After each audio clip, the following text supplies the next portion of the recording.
And here we go. Ladies and gentlemen, boys and girls, pick up your sand toys and get out of the sandbox because it's about to get ugly. Welcome to another episode of Nightmare Road. I am your host, Decon Sizzle Nipples.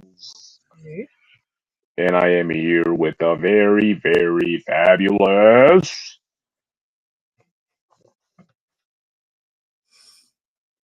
I thought you were the announcer.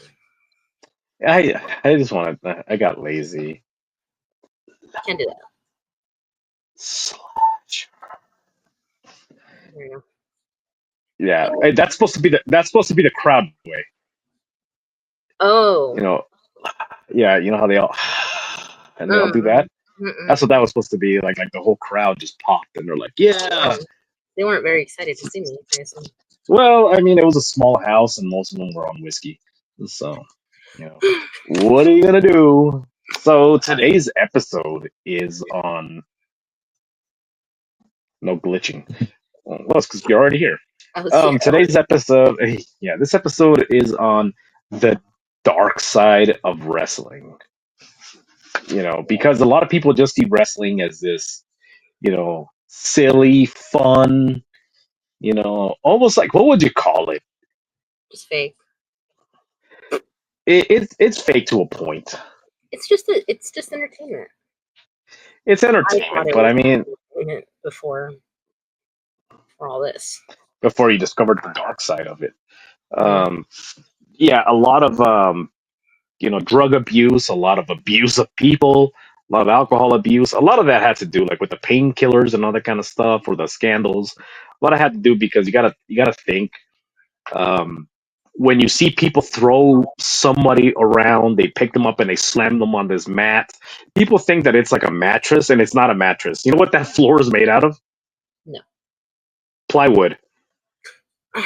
Oh well, I guess it sounds very hard. It's plywood. It's plywood with a canvas over it. You just learn break falls. So like in judo or jujitsu and all those kind of arts, you learn what's called break falling. So when you fall, you're supposed to like expand the impact, so that it's not focused on one center. And that's basically what these guys do is when they're thrown. That's how you see a lot of them will land flat. Somebody would prefer like if you watch Ric Flair. I don't think you know who that is, but if you watch Ric Flair and he gets thrown, you know who that is? Yeah. Woo! On the limousine riding. Yeah. Anyways, so when you watch him get thrown over the shoulder, he always lands on his left side. Like he always lands because that's like the hip that's still good. So it's crazy. Anyway, so there's this whole dark side of wrestling. Like for example, when you look at shut up, cat. When you look at certain things, you just never imagined there was like so much darkness in wrestlers or in the business. It's the business. A lot of it is the business because. So what? It's a lot of money. It is a lot of money, and also it's a lot of money now. Back then, it was rare for somebody to make a lot of money. So it's almost like everybody was in survival mode and they did whatever they could to get paid. Because nowadays they have contracts where, they have a wrestler and he sits at home, he's not performing, but he gets a guaranteed check. Like, okay, you're not going to be on, but you're still under hire. Here's $20,000. That wasn't the case back then. If you didn't wrestle and you didn't have the number one spot, you weren't making any money. So back in what era was this? This was like 19. When did Bruiser Brody get murdered? 1988. So the 80s was a magical time in the sport because cocaine was everywhere. Oh yeah, cocaine. Excuse me? I said, oh yeah, super magical. I thought you said Macho Man. I was like, how dare you? This man, yeah. Oh, yeah. What are you that man was not on cocaine at all. Macho Man? Yeah, Oh yeah, I'm gonna tell you one thing. Oh, we're gonna wrestle and we're gonna get it good. Can you dig it? Can you dig it? All right, let's go. Okay, to be honest, I don't know if I've heard it like elsewhere or if I've heard you do it. He used to have Slim Jim commercials, Oh, like used to be like Savage Slim Jim, yep. and then people used to say, "You suck, Savage." What'd you say, lady? That was his yeah, that was his whole thing. So that guy was rocking cocaine. Like you watch his interviews and he's shaking and he's sweating, and he could barely keep it together. And that's just the magic of it. It Yeah, was amazing. It was great. beautiful. I almost did a wrestling character. I almost went with Dusty Rhodes, the way he speaks, and be like, "Let me tell you one thing, Daddy. When you're coming down, you're going down that ramp, Daddy, and you're just doing me, and we're down that ring, Daddy. We're gonna go."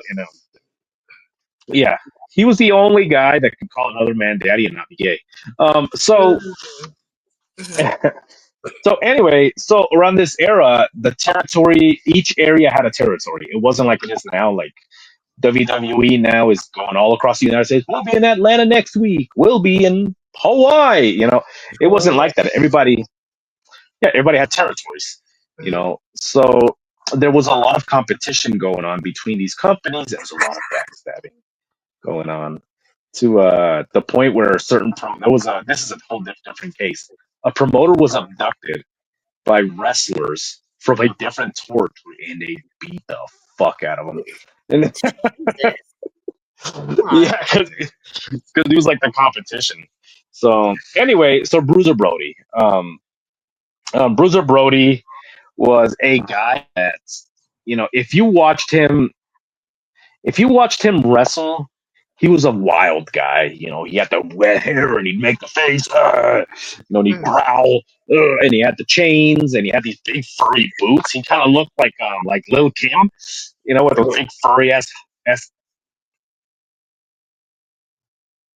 You okay? Mm. Yeah. He had those big like Eskimo hooker boots, and so he was a wild guy, and he was very Tall. protective. Oh, Yeah, he was a big dude. How tall was he? Like 6'8", 6'9", 7 foot almost. 6'8", and like 300 pounds, I think. It's a Which, like, for his, gigantic guy. height, I feel like that's not a ridiculous amount of weight because, like, that's really But tall, you know? yeah, but he was very lean and muscular. Like if Mm. you watch him, there wasn't like it was almost like he didn't have an ounce of fat on him. He was just Yeah, like just cut. he was just big. Yeah, and he had like this wild hair. He looked like Sideshow Bob. Or what the hell was that girl that Rachel Dolezal, the one that was transracial and she claimed to be black, and then they realized that she was Oh, 100% white. Rachel Yeah, Dole.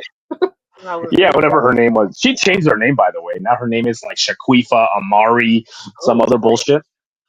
Anyway, so back to the point. Yeah, so he had Sideshow Bob here, just like her. I thought it was her when I saw it. I was like, she died? Anyway, so this guy he was very protective of his character.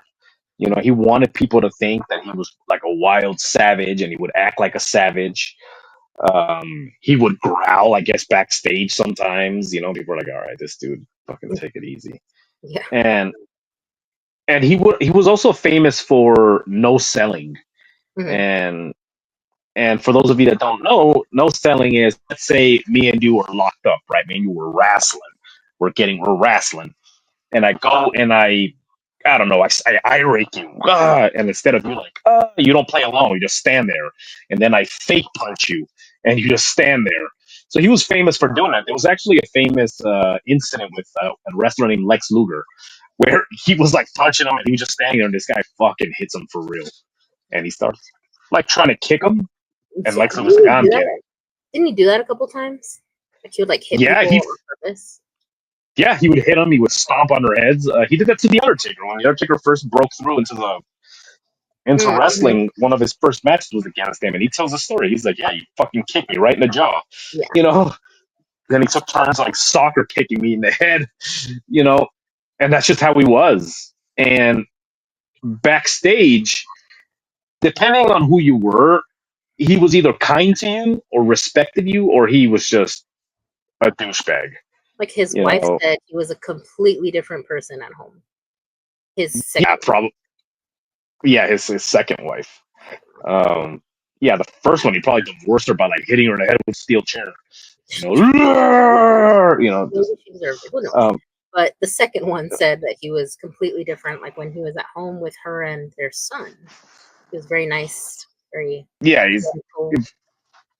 yeah, nice guy. There was a story. Who the hell told the story? I love these wrestler stories because they tell stories about when we were on the road and we were in a bar, and they have like these amazing stories. I love to listen to those. I can just listen to those for days.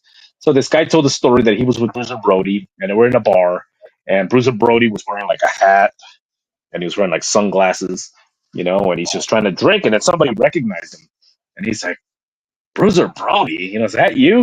So then he was like, damn, like someone found out who I was, and I'm sitting here drinking, having a conversation. So he grabbed the bottle, like smashed it over his own head, ripped his shirt, was, and like ran out of there, and it was to like protect this. That's what I should do whenever like when the IRS calls me in and they're like, you owe us. I just grab a bottle and I smash it over my head, rip my shirt, and just run out of there. Protect your character. Yeah, that's my character. That's how I act every day. What are you talking about? So anyway, so people were saying that he was a decent guy if he respected you and everything, and then there was the people who he didn't respect. And he was a bully.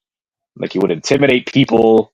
There was a story where he made eye contact with this guy, and the guy didn't break eye contact, and it wasn't even another wrestler. It was like an audio guy, like a guy that like ran the sound, and he says he slapped him across the face. He almost flipped him, That's just so rude. And but then to walk again, like for his character, to like. Honestly, I don't know because he broke character with people he respected. Mm-hmm. He's like, hey, how you doing? Like I think it was Samuel Vega, that he was like really good friends with, and with Samuel Vega, he was just like a kind guy. He was like, oh, you're a nice guy. You're going to be, good at rest. Basically, he was a nice dude, to him. But then to other people, he was horrific. Like I said, he was, there was another story where not only did he hit the sound guy, but there was a guy who was brand new. And a guy who's brand new, like, asked him for directions. He's like, hey, how do I get to? So he grabbed him and, like, threw. And this could be exaggeration, but he says that he threw him through the window. Like, grabbed him and just threw him to the window. Can you imagine being that guy? Be like, oh, man, I'm lost. Let me ask this man. This guy, he looks a little fucked up. I mean, he is swinging a chain around, but to no one. So, what was with his forehead? Okay, so in that era, it was called. Some wrestlers still do it now. It's called blading, and what you do is you take a razor blade and you hide it, like either in tape or you have it somewhere. So yep, and they call it getting color. Like, let me help you get some color, or I'm gonna get some color. And you throw them and you hit them with a chair. And a lot of wrestlers had their own technique. So the way that he had it, he would go from this area to here, slice it, and they did it so much, of course, it's scarred. You see it with him, you see it with Abdullah the Butcher, you see it with Dusty Rhodes, you see it with all these different characters. New Jack, he was another guy, and then other wrestlers had a different, like Stone Cold Steve Austin would blade. You don't see anything on his forehead because the way that he did it was he took the tip, there's the corner, and then he would like wrap it, and instead of slicing, he would tap to get tiny little holes, and then it would mix with the sweat, and then it would start running down. So or the Big Show did it too. They would like do the tapping thing, and then they would like hold their head, and when they're holding, they're actually squeezing to like get as much out of there. Mm-hmm. But the way he did it was he just sliced. Yeah. And it's dangerous. Like they don't allow it anymore. Like getting color, you can get fined. A famous guy, Abdullah the Butcher, you gotta look him up. He was this gross fat dude, loved to bleed, and he would take the blood and he'd lick it. And he would blade his opponents without asking permission. Like he would just, like during a match, he would just blade somebody. And he was actually sued and almost arrested. He won the case somehow. I mean, when you throw money at something, because he gave somebody hepatitis. Ew. Yep. That's So so gross. he gave somebody hepatitis because he bladed him and he bladed himself, and then he's like, yeah, it's fucking gross. So anyway, so that's the deal with his forehead. So a lot of his fights were, a lot of his wrestling matches involved him just coated in blood, screaming at top of his lungs, pounding his chest. So yeah. So anyway, one fine day in Puerto Rico. Oye, puertorriqueño, ¿dónde están los puertorriqueños? Aquí está, in Puerto Rico, there was a wrestling organization, and these guys were a very aggressive businessmen. Mm-hmm. They had a certain amount of like Puerto Rican and Cuban. Basically, it was a Hispanic run wrestling organization, of course, in Puerto Rico, and these guys were the big stars. Mm-hmm. So you had Carlos Colon, who was he also forehead just scarred to shit. He's for those of you that follow wrestling, if you guys know who Carlito Caribbean Cool is, that's his dad. So coolest name too, Carlito Caribbean Cool. He used to have this awesome gimmick where he'd say, "I spit in the face of the people that don't want to be cool." And I'm like, you know what? Damn right, I do too. So anyway, so the big attraction around that time was when they would bring American wrestlers. Mm-hmm. And they would bring in American wrestlers or Japanese. Wrestling is humongous in Japan. You think America is like, holy shit, wrestling. The Japanese are ridiculous when it comes to wrestling. So that was the big attraction. But the big thing was we have to make sure that the people from Puerto Rico win. Like we can't have these Americans come in and then show up our big stars. Yeah. So there was a lot of disputes that would go on. You had Antonio Inoki. Antonio Inoki was a huge like Japanese wrestling hero. He ran his own organization, and he goes to Puerto Rico one time, and one of the guys wants to no sell to him. He's like, I'm not gonna fucking no, I'm not gonna sell to you. I'm the big star here. People came under to see, and they actually get into an actual fight in the ring, punching, kicking. And I think Antonio Inoki beat the shit out of this dude. Mm-hmm. But yeah, they legitimately fought, and that's how it was. So Bruiser Brody goes right, and again, if he didn't respect you or if he didn't know you, he would try to get one over on you. Like, Mm-hmm. he didn't care. He would try to intimidate you, and if that didn't work, he would just beat your ass backstage. Yeah. So I think he had been telling people like he was gonna go to Puerto Rico and like so many things were gonna change and he was gonna be like whatever. And I guess that's why this guy met up with two people. It was that Colon guy and somebody else. I don't remember the name. Colon and was it Juan? What was the last name? It was something with a V. I don't remember. Vega. Maybe. So I think. Oh no, Vega was his friend. He was the guy, Sammy Vega. But he was there. He was there with him, and then he had a couple of American wrestlers with him that were there. And what's interesting is everybody has their different version of the story. Hulk Hogan tells us. Hulk Hogan, for those of you that probably already know, if you follow wrestling, he would tell the most ridiculous fucking stories that can be disproven really quick. He tells the Bruiser Brody story. He told it on Joe Rogan, and he was like, "Let me tell you something, brother.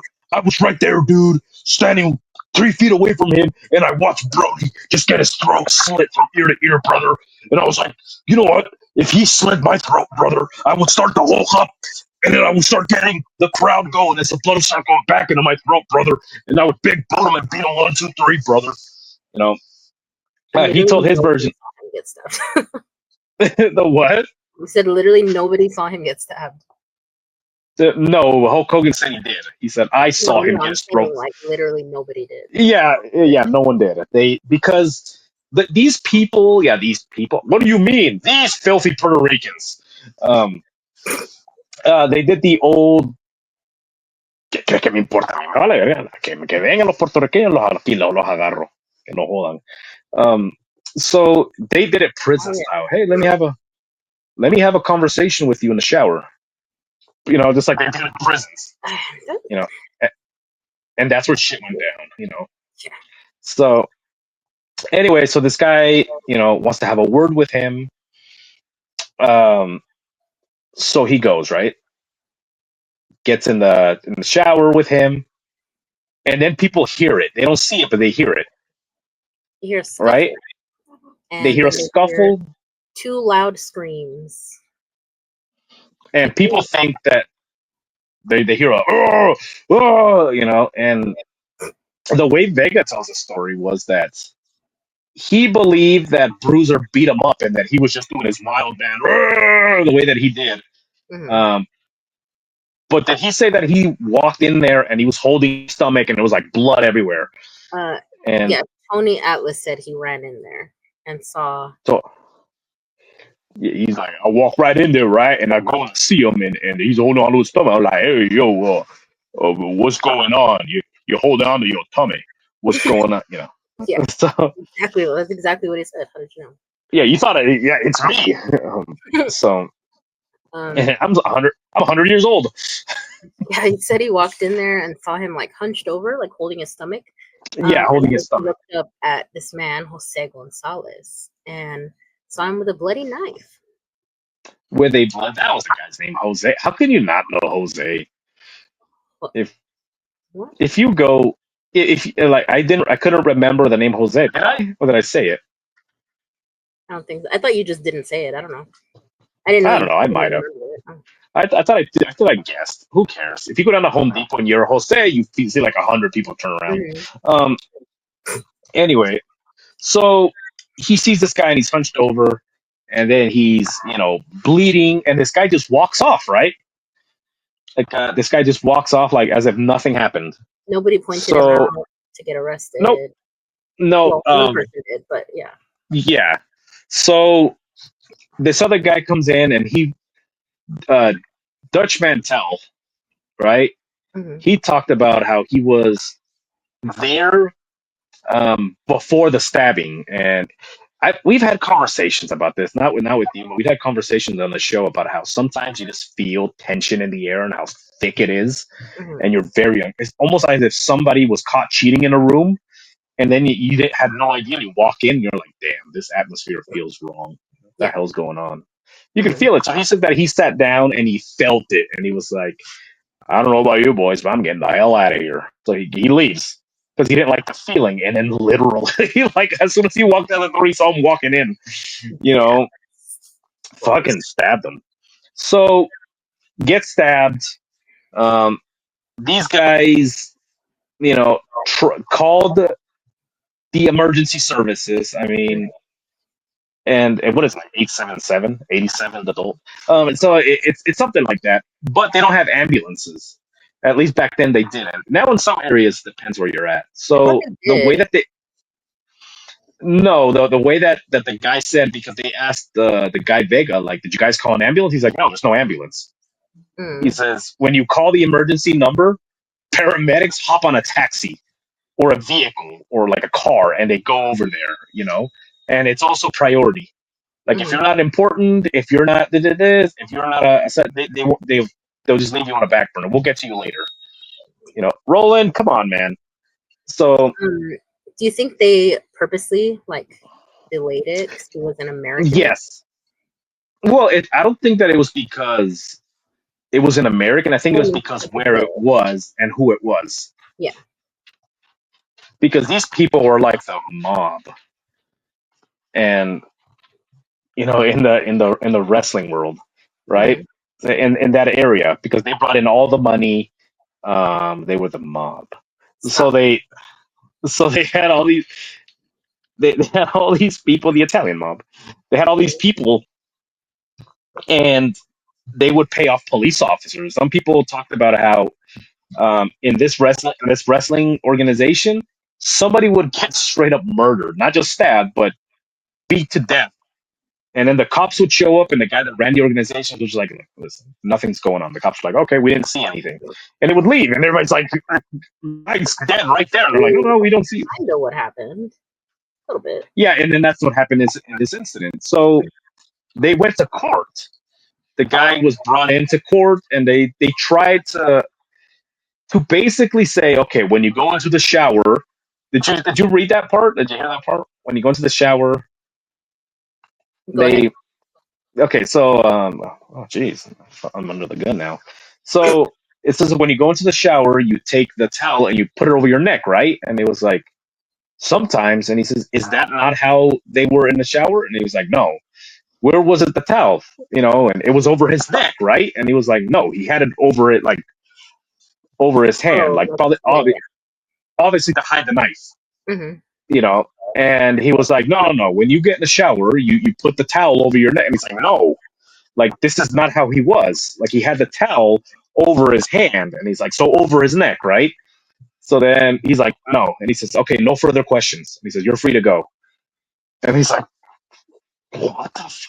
Like super So legally?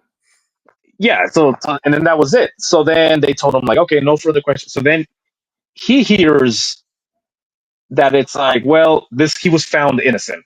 And it's like this guy stabbed him to death, and then they're like, no, no, we don't need you. He says we can get more witnesses. Do we have other people? Like, no, no, no, we're Yeah.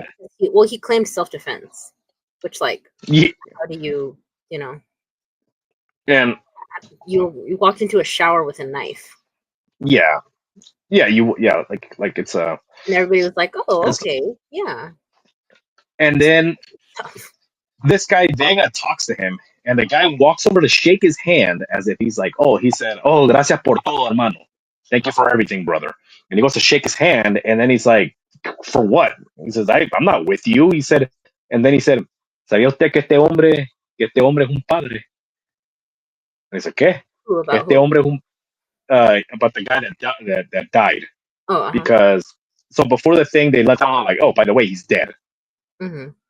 Like, he's dead. So then he said, so basically, he told the guy that stabbed him, he says, by the way, did you know that this man that you killed, he's a father. He has children. Que este hombre es un padre. And he said that in front of the police, and this is what he said that was crazy. In front of the cops, he says, and I want you to translate this for me, okay? Oh, jeez. He said, okay, he said, in front of the police, he's like, si ese hombre volviera a nacer, yo lo vuelvo a matar. Oh my god. So if he was born again, I would kill him again. Yep, that's exactly what he said in front of the cops. And he says the cops just didn't. Knew that he did it. It's just that he claimed self-defense. So like he never denied stabbing him and killing him. He just said, it wasn't me. It was his fault. Yeah. So the fact that he said that, so dark. Well, so he had said, I think it was in the 70s sometime that they had like worked together. Or they were like in the ring together, and he got beat up. This Jose guy got beat up. Yeah. And said, like one day I'm gonna end this man. Yeah. So one of the stories with that match was the fact that this guy saw Brody as competition, right? So Roland, come on. So he saw him as competition, and geez, this dog. Hold on, I'm gonna have to take him out. Anyway, so yeah, so the issue was that he saw him as competition. They were both in the ring, right? And then no one wanted. In wrestling, it's called putting somebody over. You want this person to look good. An older wrestler will do this to a younger wrestler. Like you're coming in on the business. I'm on my way out, so I'm gonna make you look really good, like you're strong and you're, blah blah blah, whatever. Or you want both of you to look good, and it's like I'm gonna put you over, you put me over. And they were both saw each other's competition. It's like this guy, if he looks too good, he's gonna take my work. So I have to look better. And they were both had the same mentality, so no one budged. So, and they ended up doing what Bruiser Brody was known for. He ended up stiffing him and just beating the shit out of him in the ring. So, one story said, mira, él me hizo esto enfrente de mi mujer. He did this to me in front of my woman. So, anyway, so that's the backstory to that. So, nothing ever came of it. It was ruled self-defense to this very day, there's a lot of specials. Like there's this great program. It's called Dark Side of the Ring. and they did a special on that, and just how people to this day they can't believe this happened. Or if you're me, just listen to Hulk Hogan tell the story and then get all the details wrong. At some point, somebody put a gun in his face. I was like, "You saw nothing, dude." And There's I'm a surprised Hulk. podcast apparently that's like all about it, called like the Ballad of Bruiser Brody or something. That's all it's about. Every day they just like every day just talk about Bruiser Brody. The same story. Every single has the same story, different. Yeah, the only guest is Hulk Hogan. Yeah, that's the only thing they do. That's the only thing they do. All right, so that's the Bruiser Brody. Murdered, corruption. They were like the mob, corrupt, and then that was it. So that's it. They're done. All right. Now we have a case also about corruption, and this is an interesting one because you get so many people that they're in high positions that sweep this under the rug or flat out deny it. And we're talking about the fabulous Moolah. Showbiz. So the fabulous Moolah was a very ugly woman. I mean, when she was 19, she looked 65. Yeah, I was trying to find like pictures, like to see if she had any right acting, any type of way. But no. No, I mean, but that's what it was back then. I mean, with women wrestlers, they were just ugly. They were women that were just wrestlers, and there was like no sex appeal there. There wasn't like we're there to watch the women. Not like nowadays. I mean, well, now when you watch wrestling and you watch women wrestlers, I mean, they have such interesting stories that you just have to watch for the backstory. Yeah, of course. The story. Yeah, the story. Tell me that story in booty shorts. Anyway, so back then it wasn't like that. It was just female wrestlers, and they all look like shit. They all look like a pair of boots. So, especially the fabulous Moolah. So you had her, and she was a manager. For the from the beginning, she got her start. She was kind of like a small promoter and like a small manager. She married a man who had money, and he basically like managed wrestlers. This is one of the backstories I'm getting. And then she became a wrestler known as the Slave Girl Moolah. And the reason also one of the the wrestler's name was the Elephant Man, by the way. And he had her like a slave. She had like jungle attire, and she would help him. Like if you were beating him, she would go in and pull your leg, or she'd grab your hair, or she'd bite your ankle, whatever she could, because she was a slave girl. She got the name Fabulous Moolah because, and this is, of course, there's many sources why she got it. She changed her story of why that was her name. She just said, because I drew so much money. I just drew in so much money that, of course, I had to be the Fabulous Moolah. Other people said that the name Fabulous Moolah was sarcastic. Like it was a character flaw. Like here she comes, a fabulous, because that's all she had an eye for. She would show up, and instead of being like, how can I train to become a famous wrestler? She was like, how can I make the most money? What's going to make me the most money? How much money am I going to get? How much money am I? So they're like, look at the Fabulous Moolah. Boom, the name. So that's my favorite story. I'm sticking with that one. So embarrassing, though. Moolah. Imagine. Like what would they call you? The Fabulous Mexican Pesos? Okay. They do take pesos. Just kidding. So the Fabulous Moolah. So eventually, the era of like the gross wrestling, the ugly women. So okay, and I'm gonna say this because that's what they called themselves. So the big attraction back then was women wrestlers and midgets. It was called the Midget League, and they had all kinds of like midget wrestlers out there, and that's what they called themselves. That's what it was called. So that was the attraction. So then eventually you started getting good looking female wrestlers. And then people were like, "Holy shit, look at this!" And then look at this, and so then the fights went from being very brutal because the women were brutal to each other in the ring, Mm-hmm.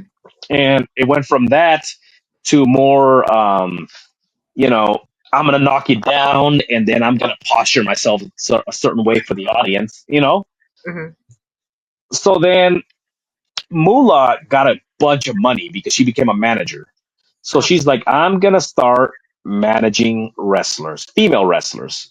So she buys a compound on she has a compound on her ranch, her and her husband. Um, and her husband eventually ended up like leaving her and to become like a country music star. It didn't work out too well for him.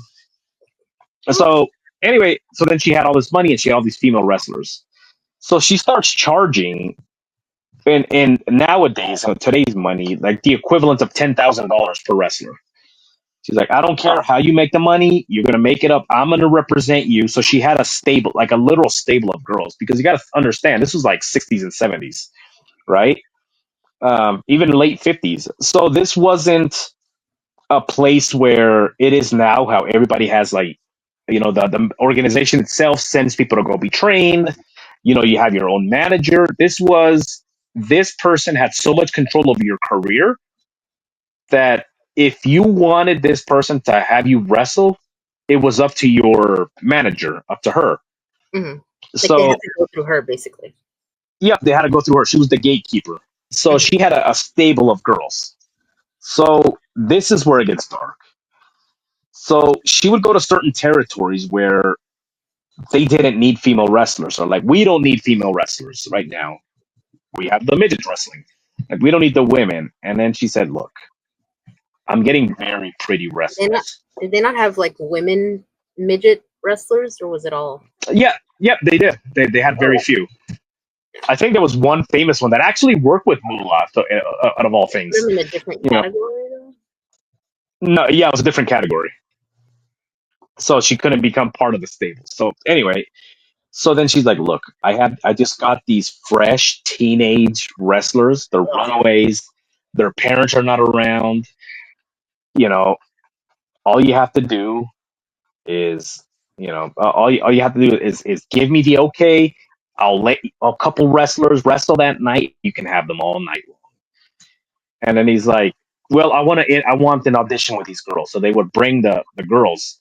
So Moolah would tell them, and this is, to audition to. Audition or Well, she called it an audition, but okay. So some of the wrestlers, some of the female wrestlers would say that Moolah be like, look, this is a big break. Keep him happy. Whatever you have to do, whatever he asks, keep him happy. I don't care what it is. If you have to lose your panties, you go ahead and do it. And they're like, what the? Gross. So then they would go, and then they would come back, and the manager's like, the promoter's like, no deal. I don't want your wrestlers. So then what happened? He wanted me to do sexual favors for him. And then one of the stories was that Moolah beat this girl down because Moolah she was brutal. She was a big woman too. And when some of the girls, some of them were starting to get like strong. So she would hire male wrestlers to like beat the shit out of them. So she started beating this girl, and she's like, you know what? Because of that, you're not allowed to wrestle for a whole month. So you're not getting paid. And then I'm going to charge you interest. So Jeez.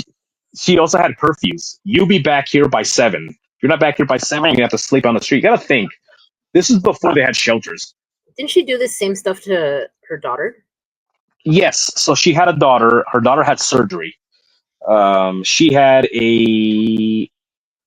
Damn, did she get appendix removed? I don't remember what it was. I think it was her appendix. So she had an appendix. I'm going to say an appendix removal just because that's what I think it was. Okay.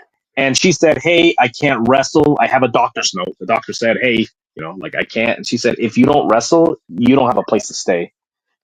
Jesus. So then you see like her daughter. 15. Yeah, she was a teenager. So there was a promoter. And of course, this is the rumor. A lot of these people had no names, but there was rumors of who it was. There was a guy that ran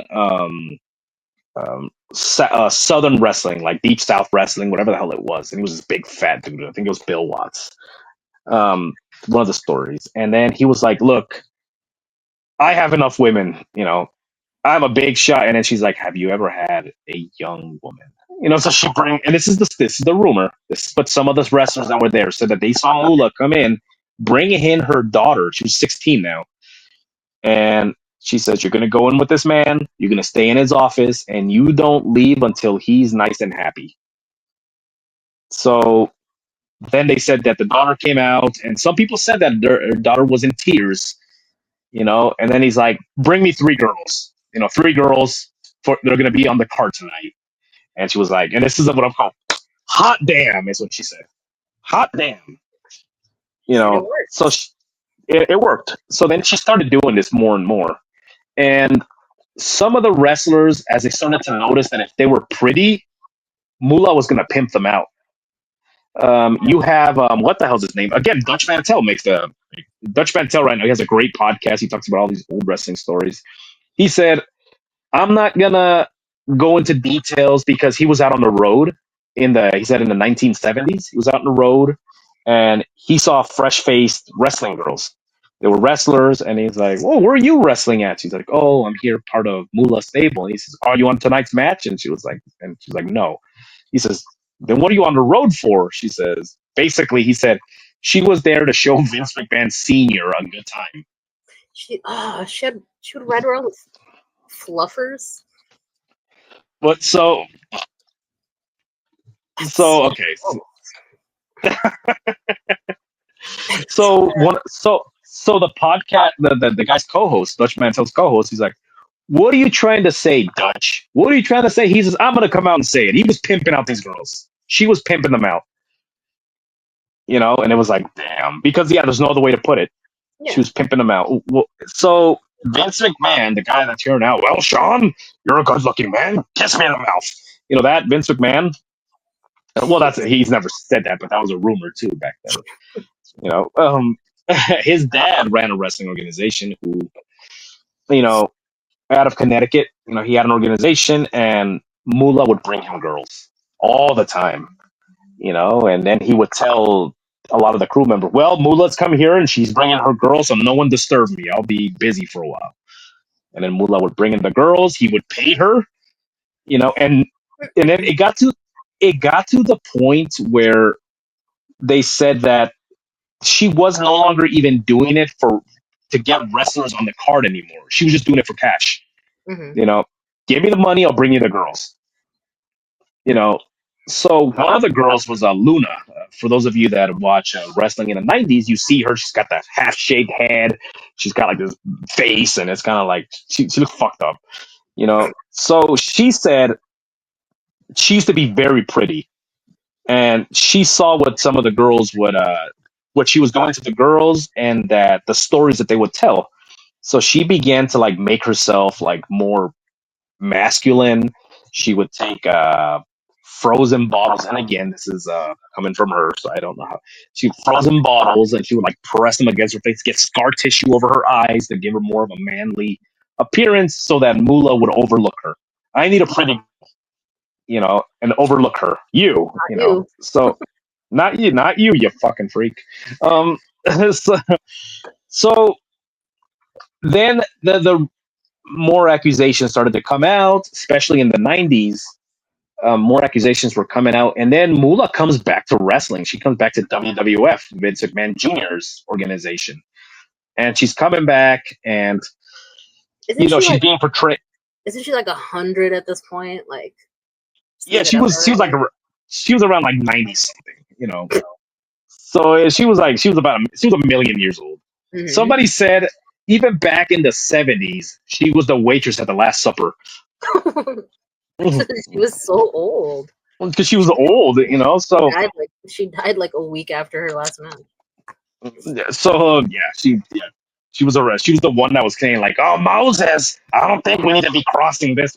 So anyway, they brought 2 girls. One of them was the fabulous Moolah, and the other one's name was Mae Young. 2 old ladies in the organization. Mae Young was a tougher. She was a a tougher female wrestler. She was actually talented. So she was like Moolah's big opposition. So one of the rumors is that Moolah actually gave her a beatdown. You know, sucker punched her in backstage and like gave her a beatdown and was kind of like, "This is my territory." Whatever. Obviously they patched things up because they brought them back together. There was a very talented wrestler. I forget her name. Yeah, she was so talented. I forgot her name. So she was a very talented wrestler, and she was actually, really good, and people enjoyed watching her.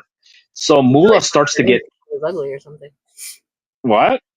You probably forgot her name because she's ugly or something. Well, she wore a mask, so fuck. No, well,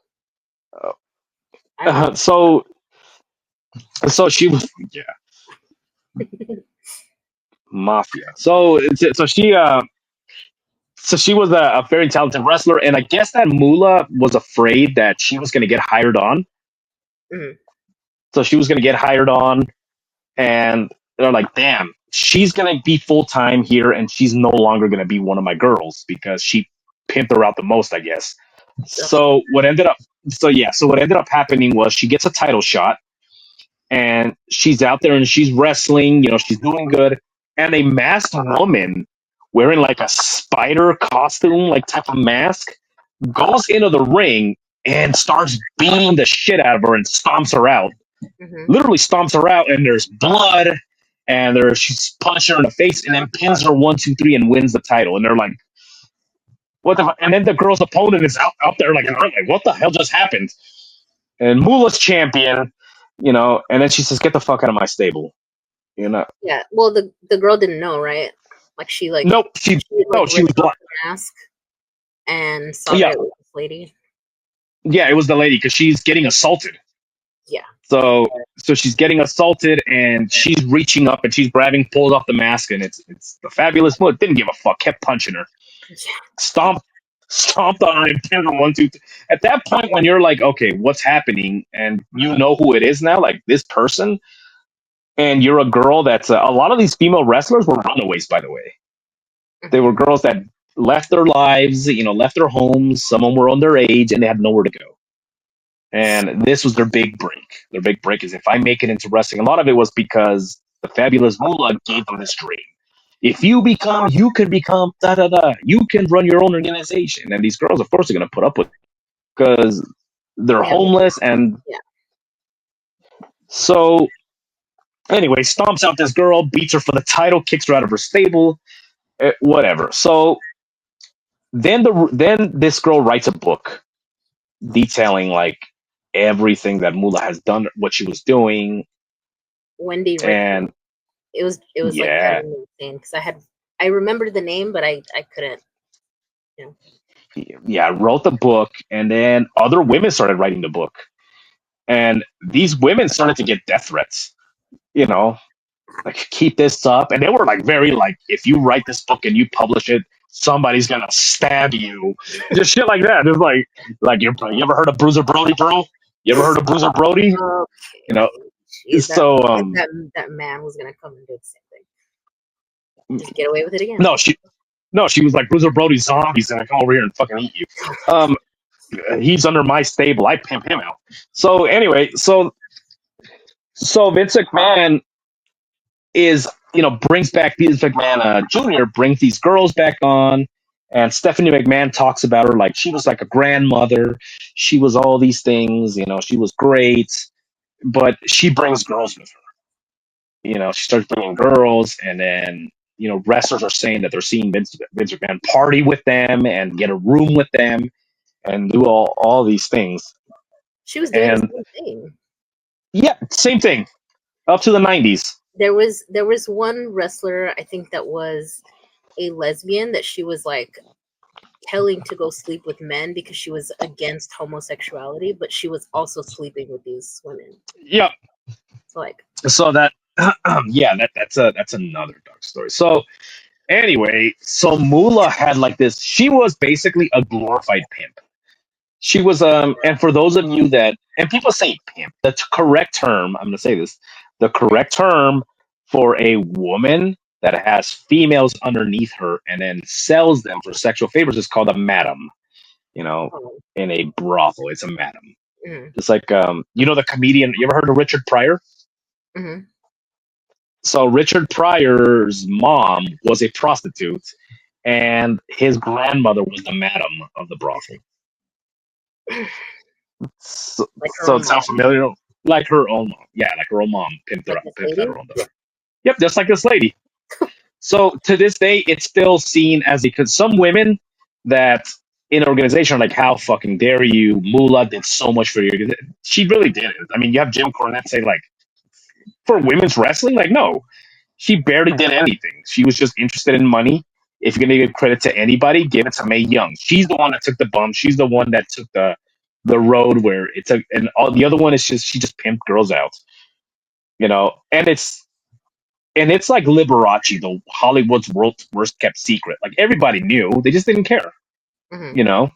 Yeah. And what's disgusting is that I think she's still in the Hall of Fame. Who?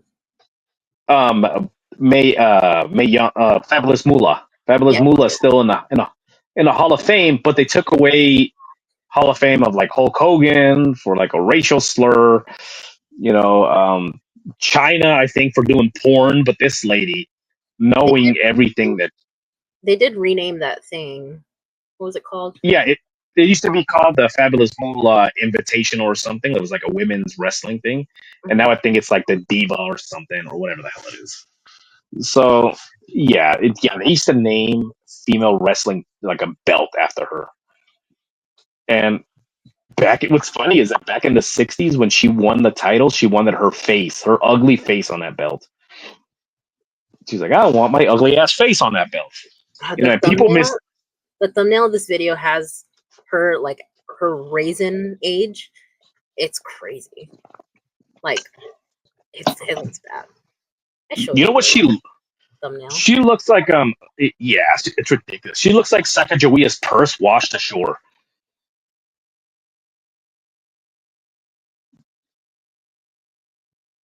Are you okay? Mm-hmm. She looks like Clint Eastwood's ball sack. Oh, I've never, I've never imagined what that looked like, but Yeah, look at the thumbnail. yeah, well, Anyway, so when we talk about like the dark side of wrestling, people would never guess, that this is the kind of shit that was going on, right? Like you would never imagine it was a famous pimp. No, when you told me, I was like, "What dark side? It's just fake fighting." And then and then you see, and there's so much. This is like this might even be a series, that we might do. But there's so much. Surface. Let's scratching the surface. Moolah the pimp, So and it's ridiculous that like these two things are scratching the surface: a murder and a woman pimp. And a woman pimp. One more rumor from Moolah. Okay, I don't know if this is true because the woman that had told this story to somebody, she's now dead, by the way. The woman that told the story, she died, and then an old wrestler said that this is what she told him. Okay, so she's not alive to corroborate the story or anything like that. This is coming secondhand, and I've never heard it coming from her. I heard it from a guy telling it that she told him that she was one of Moolah's girls. I think her name was the Sensational Sherry, by the way. I think that's who it was. Look her up. She was pretty awesome. So the Sensational Sherry, I guess that she ended up leaving Moolah's stable. She's like, you know what? Like, I don't need this. I can go work over here. So she had a boyfriend in the organization who did a lot of business with Moolah. Like she would bring him ring attire. She would have like anybody ready to help. Like, what do you need? You need somebody to help you move shit? Like, I can send some girls to help you move shit. So I guess Moolah had no idea that these people were dating. And he was like, look, I'll give you $2,000. Just pour this battery acid over her face.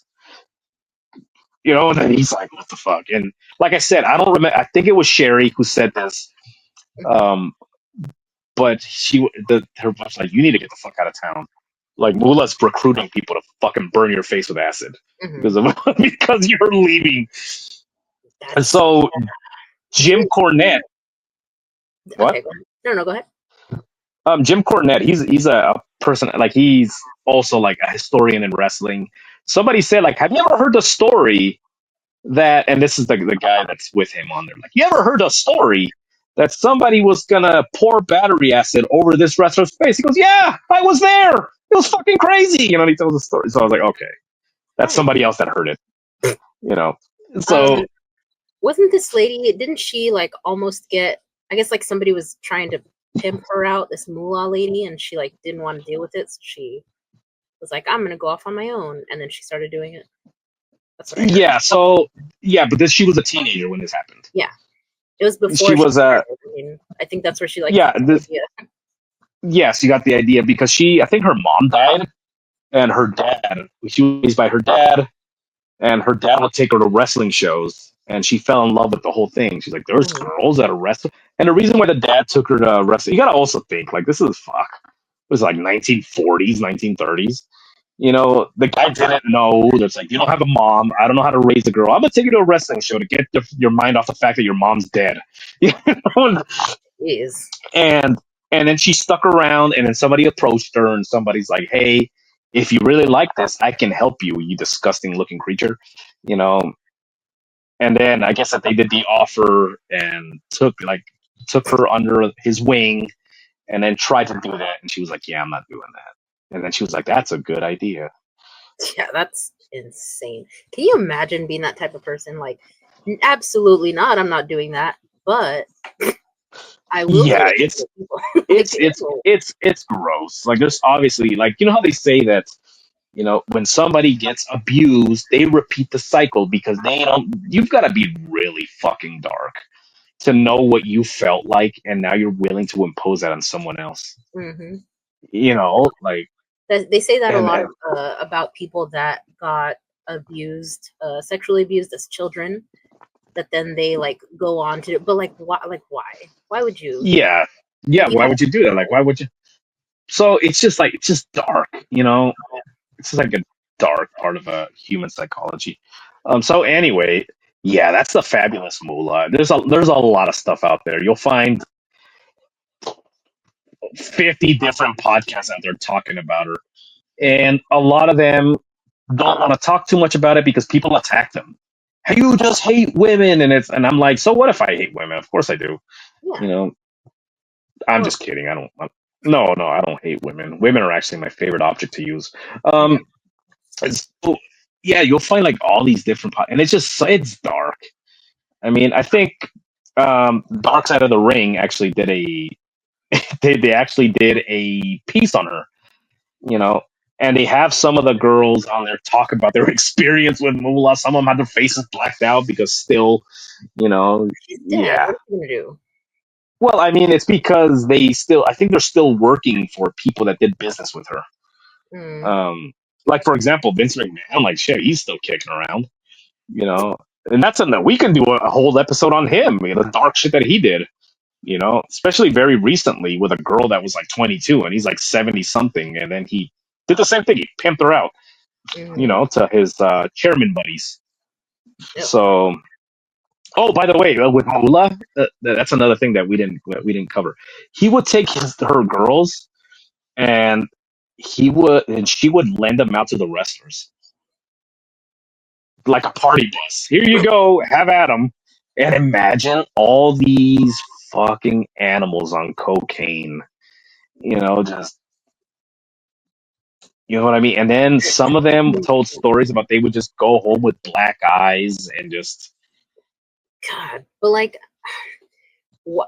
Oh, a lot of it was for locker room morale because, you know, that's a big thing. Like, if your wrestlers are happy, they're going to go out there and they're going to perform. And this is the rumor, again, allegedly, was that she talked to Vince McMahon back in the early days. And she was like, you know, Moolah, my wrestlers are not happy. I think they're ready. And she's like, I have a solution. I just got a full stable of new, fresh girls, you know. And she would have some of the older wrestlers, the females, go and try to recruit girls out of high school. You know, look at me. You can, you know, yeah. And it worked. You know. Jeez. So that's it. It's fucking gross. Gross. Next week, if should we continue with this wrestling thing? Well, I'll just. I had told you about something I wanted to do, but we can. Okay. Yeah, so we'll see. Like, I'm gonna give you a preview of a story real quick that we may cover. Imagine a 7 foot tall, 340 pound child molester wrestler. Nope. So just yeah. Anyways, that's it. That was the show, guys. So also Loot by Lottie. Go ahead and check out her stuff. Use the promo code Lucky Loots for 10% off your first order. It's all good stuff. Oh, there it is. See, just like magic. Just like magic. So that's it. T Public. Go ahead, check out the link tree. T Public. Go buy yourself. I'm gonna do a serial killer series. I might do a Moolah series. A serial killer series. I just got Jeffrey Dahmer up, so check that out. We get all good stuff. So get a mug, get a hat, get a shirt, get a sticker, get a magnet, get a tampon. It doesn't matter what you get. Doesn't matter. Doesn't matter. Just go ahead and get something. Don't get those because they're toxic. So. Yeah, just don't do that. A lot of those I think are returns. Anyway, so that's it, guys. And are you okay? Keep us.